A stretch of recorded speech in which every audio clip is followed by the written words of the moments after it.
Olá, seja muito bem-vindo ao canal Direito Imobiliário. No vídeo de hoje, a gente vai falar de 3 formas de regularizar o seu bem imóvel. São só 3, existem várias outras formas e vai depender do seu caso específico. Então, se você tiver um caso específico que você está tentando resolver, você precisa agendar um horário aqui para você ter uma noção, uma ideia de alternativas para você regularizar o bem imóvel que você reside, certo?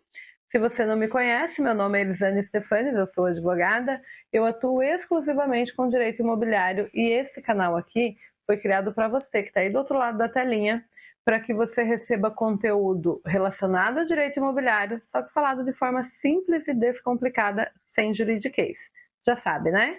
Se inscreve no canal, deixa o like nesse vídeo e compartilha com o coleguinha que você entende que vai gostar, que tem interesse nesse tipo de conteúdo. Dito tudo isso, vamos ao que viemos, vamos falar aí de 3 formas de regularizar a propriedade do bem imóvel. Normalmente, a pessoa que não tem aí a propriedade ainda do bem imóvel é porque ela comprou apenas com contrato de gaveta e muitas vezes até já perdeu esse contrato de gaveta de tanto tempo que ela adquiriu aquele bem imóvel e aí ela decidiu, assistiu aqui os outros vídeos do canal, entendeu a importância dessa regularização do bem imóvel, de ter a propriedade do bem imóvel, e aí resolveu agora que vai regularizar. Primeiramente, parabéns, você realmente está tomando a decisão correta, e vou então te dar 3 alternativas, lembrando que existem muitas outras, depende do caso concreto. Uma forma de resolver é fazer a compra e venda, ainda que esse bem imóvel tenha sido vendido há 10 anos, há 20 anos. Vou te dar inclusive um exemplo aqui de uma situação que a gente resolveu. Eu fui contratada para resolver, para entrar com uma ação de uso capião de um terreno. Aí eu peguei a documentação, analisei a documentação e falei, olha, mas tem certeza por que você entende que isso aqui é uma uso capião? Não, porque o proprietário mora nos Estados Unidos e a gente não consegue resolver e não sei o quê. Tá, mas você tem contato com esse proprietário? Sim, a gente tem o telefone dele e de vez em quando ele vem para o Brasil e ele tem alguns imóveis ali perto e a gente até já conversou em outros momentos. Ok, então você tem o contato com esse proprietário e você também é casado, vivo, tudo certo. Isso aí bateu tudo o que precisava ali para a compra e venda. Você tem uma boa relação com esse vendedor, que é o proprietário de direitos reais? Sim, sim, conversamos de vez em quando e tal, tudo certo. Ok, então não vamos fazer a uso capião, porque a uso capião é um processo aí tranquilamente de 5 anos, tá? Aí, conversei com ele então para a gente fazer a compra e venda do bem imóvel, só que aí a gente consegue colocar na escritura pública de compra e venda que essa negociação aconteceu lá há 40 anos atrás, mas isso para uma questão de imposto de renda do vendedor, porque não vai passar o dinheiro na conta dele, né? A compra e venda já aconteceu há muito tempo. E aí a gente entrou em contato, então, com o proprietário de direitos reais, explicou a situação para ele e ele viria para o Brasil, acho que 2 meses depois dessa nossa conversa, e a gente colocou tudo na gaveta e aguardou a data que ele estaria no Brasil.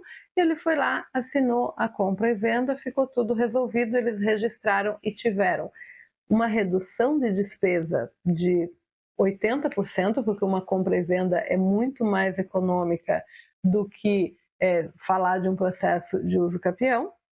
E eles resolveram ali, eu acho que deu aí seus 60, 70 dias, mas porque a gente segurou o processo até o proprietário do bem imóvel estar no Brasil. Se esse proprietário do bem imóvel não tivesse, o proprietário que eu digo é o proprietário de direitos reais, é o que consta lá na matrícula. Se ele não tivesse com data marcada para vir para o Brasil, já que a gente tinha o contato dele, a gente conversando com ele poderia verificar para ele fazer então uma assinatura digital e resolveria de lá de onde ele estava. Então você entende que fica muito mais fácil, claro que eles só conseguiram fazer isso, porque eles me procuraram e eu entreguei a eles a solução mais econômica. Está vendo a importância de consultar o seu caso específico? Então essa foi uma situação. Então, primeira opção, sempre a compra e venda, ainda que ela tenha ocorrido há muitos anos, muitas décadas atrás, e só agora você vai formalizar a compra e venda. Não é um problema, desde que você tenha os proprietários de direitos reais para assinarem essa escritura pública de compra e venda, certo?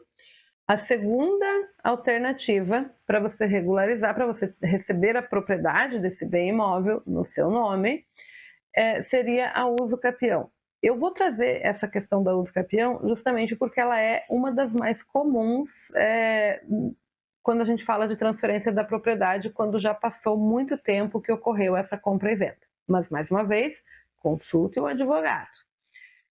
A uso capião, ela é uma alternativa que, se tiver a possibilidade da compra e venda ou tiver a possibilidade do inventário, não vai acontecer o uso capião, tá? Então, a uso capião realmente é sempre uma última alternativa. E sabe por que é importante você consultar esse profissional capacitado? Porque a uso capião não é uma ação econômica. Financeiramente falando, ela não é a melhor opção. E no tempo também não é a melhor opção. Por quê? Temos a ação de uso capião extrajudicial? Temos, mas quando eu falo de uma uso capião extrajudicial, eu estou falando de uma situação onde eu tenho contato direto do comprador, aliás, do vendedor, que consta lá na matrícula do imóvel, do proprietário dos direitos reais. E se eu tenho o contato dele, então por que eu não faço a compra e venda, que é mais econômica? Entendeu? Então, realmente não faz sentido a uso capião extrajudicial. Ela gera uma série de obrigações em relação a vários documentos que raramente ela é mais interessante do que a própria compra e venda. E aí, então, vamos lá. Vamos falar da uso capião judicial. A uso capião judicial, ela vai gerar uma série de despesas que a compra e venda não tem. Precisa pagar custas processuais, precisa fazer levantamento topográfico, precisa reunir uma série de certidões e o honorário do advogado para um processo aí de 3, 4, 5 anos, a depender, claro, de cada caso. Você entende que ele acaba gerando uma despesa muito maior do que só a compra e venda que você resolve aí dentro de 30, 60 dias, conforme o exemplo que eu dei no início do vídeo? Mas é uma opção de regularizar a propriedade. Outra forma, agora a terceira forma de regularizar a propriedade, seria a adjudicação compulsória. Essa adjudicação, ela também pode ser feita no extrajudicial. É um pouquinho mais difícil conseguir ela no extrajudicial, a gente também analisa cada caso, tá? Mas se a gente falar de judiciário, você precisa o quê? Ela é basicamente a documentação da uso capião, mas você vai ter ali o comprovante de que pagou o que foi negociado. E aí o juiz então vai te conceder a propriedade. A gente consegue isso nos casos onde a adjudicação compulsória ela tem aí a finalidade num caso onde eventualmente a gente não como é que eu vou dizer para você? Tem todos os indícios de que houve a compra, de que houve aquela negociação e de que houve o pagamento, tem que ter o comprovante de pagamento para que o juiz então conceda para você a propriedade daquele bem imóvel.